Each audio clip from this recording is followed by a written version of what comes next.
இந்த வீடியோவை உங்களுக்கு வழங்குவோர் மாலை முரசு செய்திகள் தொலைக்காட்சியின் படிப்போம் ஜெயிப்போம் உயர்கல்வியை தேர்ந்தெடுப்பதில் உள்ள சந்தேகங்களை தீர்க்கும் நிகழ்ச்சி தினமும் மாலை 5 மணிக்கு. வணக்கம். மாலை முரசு தொலைக்காட்சியின் 7 மணி செய்திகளை வழங்குவோர் போஸ்டர்ஸ் ஹெட்கியர். போஸ்டர் செம்ம ஸ்ட்ராங் செம்ம சேஃப். இனி செய்திகளை விரிவாக பார்ப்பதற்கு முன் தலைப்புச் செய்திகளை பார்க்கலாம். கோவை, நீலகிரி மாவட்டங்களில் இன்றும் நாளையும் அதி கனமழைக்கான ரெட் அலர்ட். சென்னை வானிலை ஆய்வு மையம் அறிவிப்பு.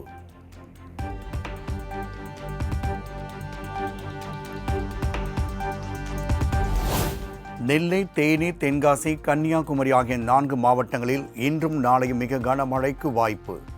திருப்பூர் மற்றும் திண்டுக்கல் மாவட்டங்களில் கனமழை பெய்யக்கூடும் எனவும் வானிலை ஆய்வு மையம் தகவல்.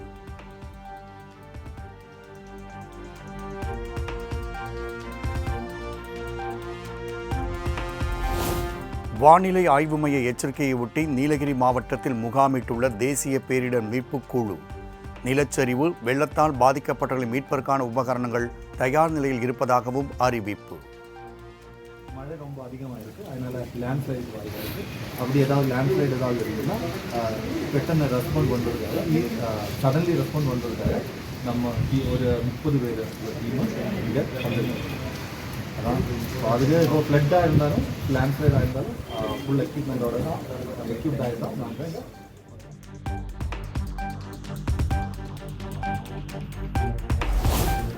உதகையில் 2 நாள்களுக்கு படகு சவாரி மற்றும் 3 நாள்களுக்கு மலையேற்றம் ரத்து.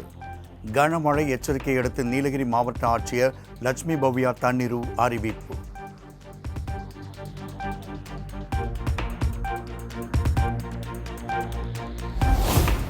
நீலகிரி மாவட்டத்திற்கு ரெட் அலர்ட் விடுக்கப்பட்டதன் எதிரொலி. பாதுகாப்பு கருதி பைன் ஃபாரஸ்ட் மற்றும் தொட்டபெட்டா சுற்றுலா தலங்கள் இன்று ஒரு நாள் தற்காலிகமாக மூடப்படுவதாக வனத்துறை அறிவிப்பு.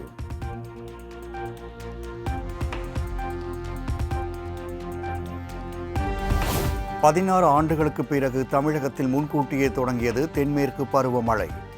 மார்ச் முதல் தற்போது வரை தமிழ்நாட்டில் இயல்பை விட 92 விழுக்காடு அதிக அளவு மழை பெய்துள்ளதாக வானிலை ஆய்வு மைய தென்மண்டல தலைவர் அமுதா தகவல். 8 சென்டிமீட்டர் தமிழகத்திலே மார்ச், ஏப்ரல், மே இன்றைய காலகட்டம் வரைக்கும் பெய்த மழை அளவுன்னு பார்த்தீங்கன்னா இயல்பு 11 சென்டிமீட்டர், பதிவான மழை அளவு 21 சென்டிமீட்டர். இது இயல்பிலிருந்து 92% அதிகம்.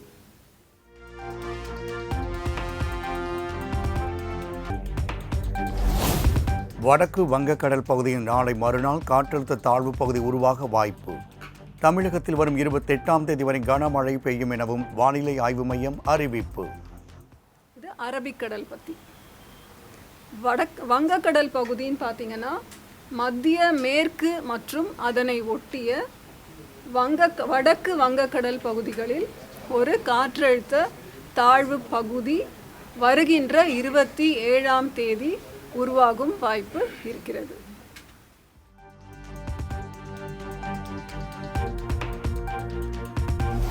சென்னை, கடலூர், நாகை, எண்ணூர், காட்டுப்பள்ளி, புதுச்சேரி, காரைக்காலில் 1ஆம் எண் புயல் எச்சரிக்கை குண்டு ஏற்றம். பாம்பன், தூத்துக்குடி துறைமுகங்களில் 3ஆம் எண் புயல் எச்சரிக்கை குண்டு ஏற்றம்.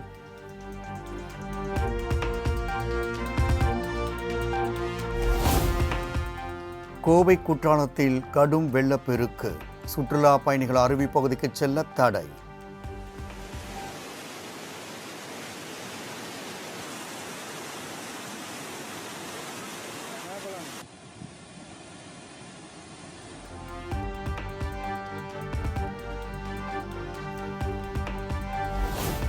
உடுமலை திருமூர்த்தி பஞ்சலிங்க அருவியில் குளிக்க தடை. ஏமாற்றத்துடன் திரும்பிச் சென்ற சுற்றுலா பயணிகள்.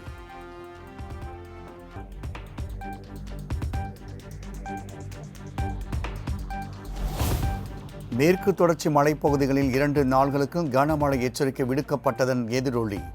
சதுரகிரி சுந்தர மகாலிங்கம் கோவிலுக்கு பக்தர்கள் செல்ல தடை.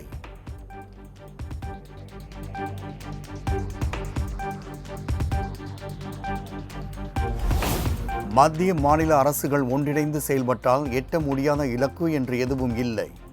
டெல்லி நிதி ஆயோக் கூட்டத்தில் மாநில முதலமைச்சர்களுடனான ஆலோசனைக் கூட்டத்தில் பிரதமர் மோடி பேச்சு.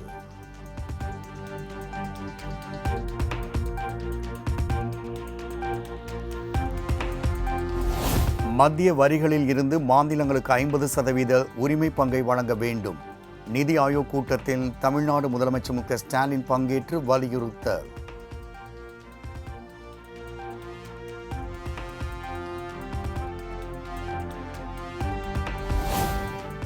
கல்வி, பறக்கும் ரயில் உள்ளிட்ட திட்டங்களுக்கு நிதி ஒதுக்க பிரதமரிடம் கோரிக்கை.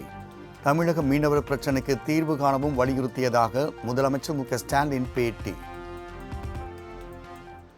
மற்றும் அவருடைய படகுகளை மீட்பது, பள்ளிக் கல்வித்துறைக்கான தமிழ்நாட்டுக்கு சேர வேண்டிய SSA நிதியை பெறுவது, அதேபோல் கோவை மற்றும் மதுரைக்கான மெட்ரோ திட்டங்கள், அங்குள்ள விமான நிலையங்களை விரிவாக்குறது, சென்னையில் பறக்கும் ரயில் திட்டத்தை மெட்ரோவிடம் ஒப்படைக்கணும்னு அது ஒரு கோரிக்கை வச்சிருக்கிறோம்.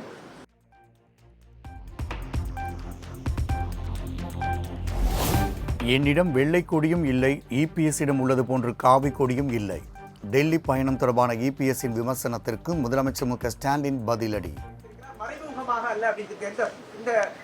எடப்பாடி பழனிசாமி சொன்ன வெள்ளை கொடியை காட்ட போறோம் சொன்னாரு. என்கிட்ட வெள்ளை கொடி இல்லை, அவர்கிட்ட இருக்கிற மாதிரி காவி கொடி என்கிட்ட இல்லை.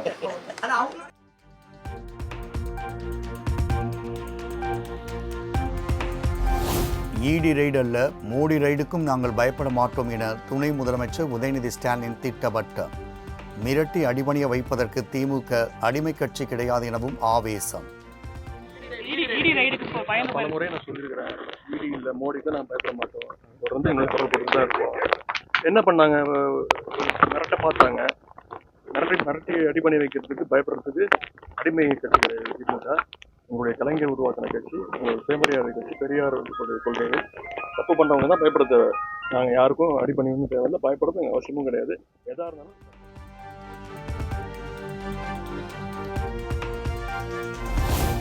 மோடிக்கும் பயமில்லை, ஈடிக்கும் பயமில்லை என வழக்கம் போல எதுகை மூனையில் வீர வசனம் பேசி தப்பிவிடலாம் என நினைக்கிறார் உதயநிதி ஸ்டாலின்.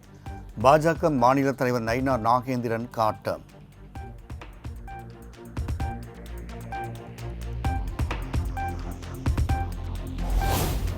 ஈடிக்கும் பயப்பட மாட்டார்கள், மோடிக்கும் பயப்பட மாட்டார்கள் என்றால் பிறகு ஏன் ஓடி போனார்கள்? துணை முதலமைச்சர் உதயநிதி ஸ்டாலினுக்கு தமிழிசை சவுந்தரராஜன் பதிலடி.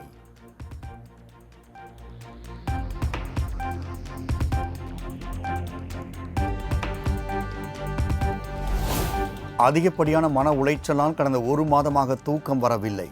என்ன தவறு செய்தேன், ஏன் ஏமாற்றப்பட்டேன் என்றும் தெரியவில்லை என பாமக தொண்டர்கள் மத்தியில் அன்புமணி உருக்கம். தூக்கம் இல்லை. எனக்குள்ள பல கேள்விகள் தினம் நான் கேட்டுட்டு இருக்கிறேன். என்னடா நான் தப்பு பண்ணேன்? என்ன நான் தப்பு பண்ணேன்?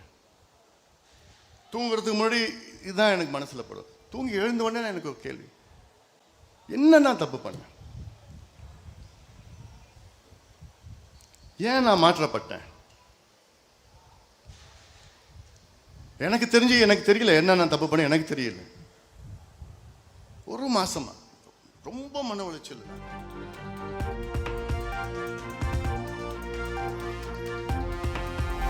ஆட்சியில் இருந்தபோது ஆதரித்து கையெழுத்து போட்டுவிட்டு தற்போது சொத்து வரி உயர்வை எதிர்க்கிறது அதிமுக. பாஜக அரசு நீட்டிய இடங்களில் எல்லாம் EPS கையெழுத்திட்டதன் விளைவாக தமிழக அரசு சிக்கி தவிப்பதாகவும் அமைச்சர் KM நேரு விமர்சனம்.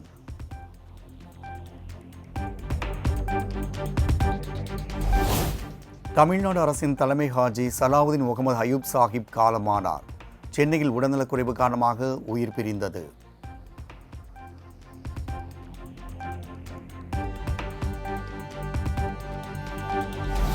தமிழ்நாடு அரசின் தலைமை ஹாஜி சலாவுதீன் முகமது அயூப் சாஹிப் மறைவிற்கு முதலமைச்சர் மு க ஸ்டாலின் இரங்கல். அவரது சமூக சேவைகளுக்காக என்றென்றும் நினைவுகூரப்படுவார் எனவும் புகழாரம்.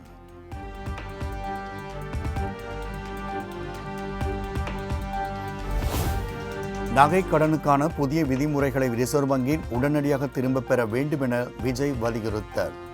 அடமான தொகையை குறைத்துக் கொண்டே போனால் மக்கள் கடும் சிரமத்திற்குள்ளாவார்கள் என ரிசர்வ் வங்கிக்கு தெரியாதா எனவும் கேள்வி.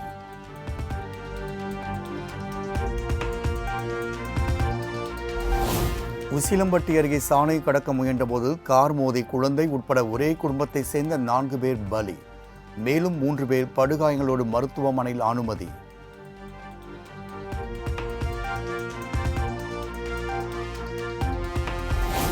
தூத்துக்குடி முத்தையாபுரத்தில் வீட்டின் முன்பு கோலம் போட்டுக் கொண்டிருந்த இளம்பெண்ணை ஓட ஓட விரட்டி அரிவாளால் வெட்டிய முதியவர். நெஞ்சை பதைபதைக்க வைக்கும் சிசிடிவி காட்சி.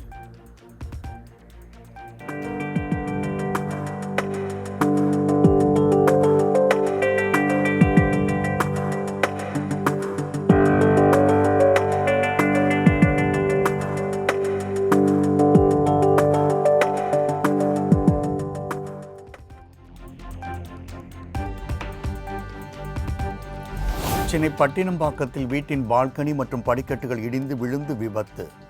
இருவர் காயங்களோடு மீட்கப்பட்டுள்ள நிலையில் மேலும் 4 பேரை தேடும் பணி தீவிரம்.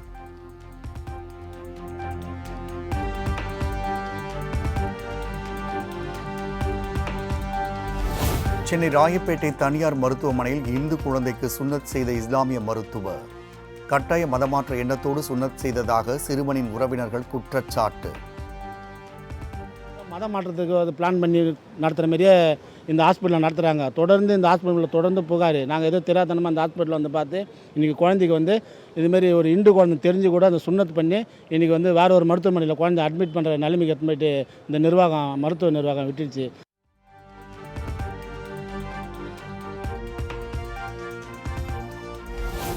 ஒட்டன்சத்திரம் அருகே சட்டவிரோதமாக தங்கி வேலை செய்து வந்த வங்காளதேசத்தை சேர்ந்த 29 பேர் கைது. நீதிமன்றத்தில் ஆஜர்படுத்தி சிறையில் அடைத்த காவல்துறையினர்.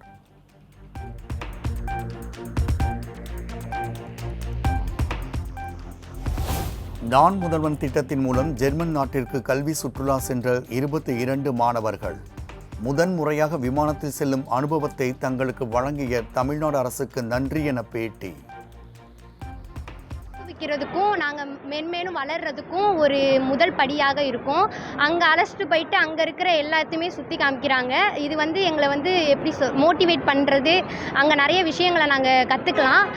இந்த நாடு இல்லாமல் வெளிநாடுகளுக்கும் சென்று அங்கே இருக்கிறதும் கற்றுக்கிறனால எங்களோட அறிவும் மேம்படும், அதோடு இல்லாமல் எங்களோட கல்வியும் மேம்படும். திருப்பத்தூர்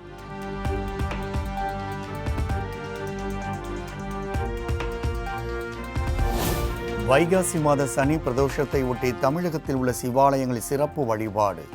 மகா நந்தியம்பெருமானுக்கு நடைபெற்ற அபிஷேக ஆராதனையில் திரளான பக்தர்கள் பங்கேற்று சாமி தரிசனம்.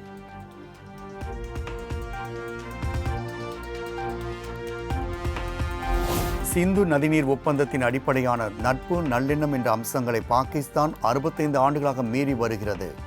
ஐநா பாதுகாப்பு கவுன்சில் கூட்டத்தில் இந்தியா விளக்கம்.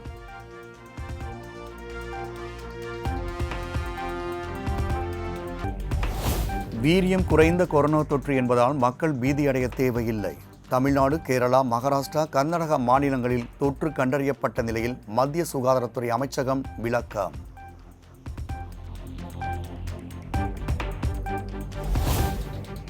ஆபரேஷன் சிந்தூர் நடவடிக்கையின் போது பாகிஸ்தான் ஆதரவு தீவிரவாத முகாம்கள் மட்டுமே தகர்க்கப்பட்டன.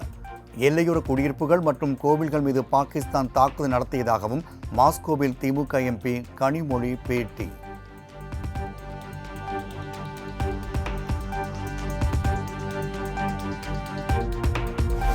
டெல்லியின் பல்வேறு பகுதிகளில் நள்ளிரவில் பலத்த காற்றுடன் வெளுத்து வாங்கிய கனமழை.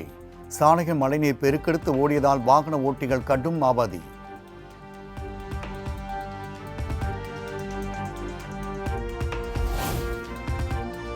மூன்று நாள்களுக்கு ரெட் அலர்ட் விடுக்கப்பட்டுள்ள நிலையில் கேரளம் விரைந்த அரக்கோணம் தேசிய பேரிடர் மீட்பு படையினர். காசர்கோடு, மலப்புரம், வயநாடு ஆகிய மாவட்டங்களுக்கு தலா 30 பேர் கொண்ட 3 குழுவினர் விரைந்தனர்.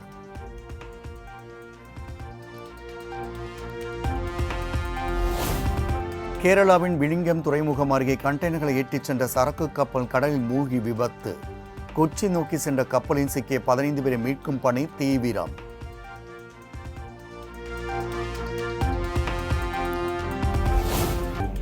கர்நாடகாவில் தாலி கட்டும் நேரத்தில் பெற்றோர் பார்த்த மாப்பிள்ளையை வேண்டாம் என நிறுத்திய மணப்பெண் கோவிலில் உறவினர்கள் மத்தியில் தனது காதலனையே கரம் பிடித்தார்.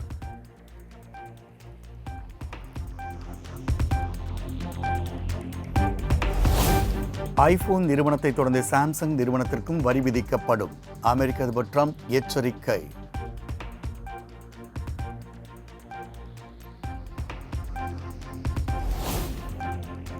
வங்கதேச இடைக்கால அரசின் தலைவராக முகமது யூனிஸ் நீடிப்பார். இராணுவத்தின் அழுத்தத்தால் ராஜினாமா செய்யப் போவதாக தகவல் வெளியான நிலையில் முடிவில் மாற்றம்.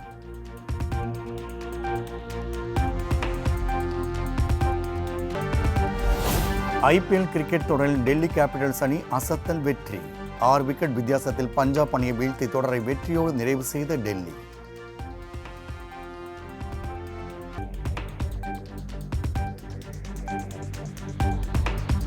ஐபிஎல் கிரிக்கெட் லீக் தொடரின் இன்றைய ஆட்டத்தில் Chennai super Kings, Gujarat Titans அணிகள் மோதல். மற்றொரு ஆட்டத்தில் கொல்கத்தா அணியை எதிர்கொள்கிறது ஹைதராபாத்.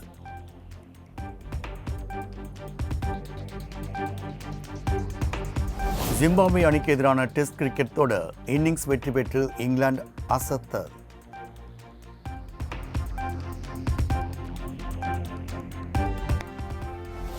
இந்தியா, அமெரிக்கா உட்பட உலகின் பல்வேறு நாடுகளில் எக்ஸ்தல சேவை பாதிப்பு. ஆப் மற்றும் ப்ரௌசர் மூலம் பயன்படுத்துவதில் காலை முதலே சிக்கல் நீடித்ததாக பயனாளர்கள் புகார்.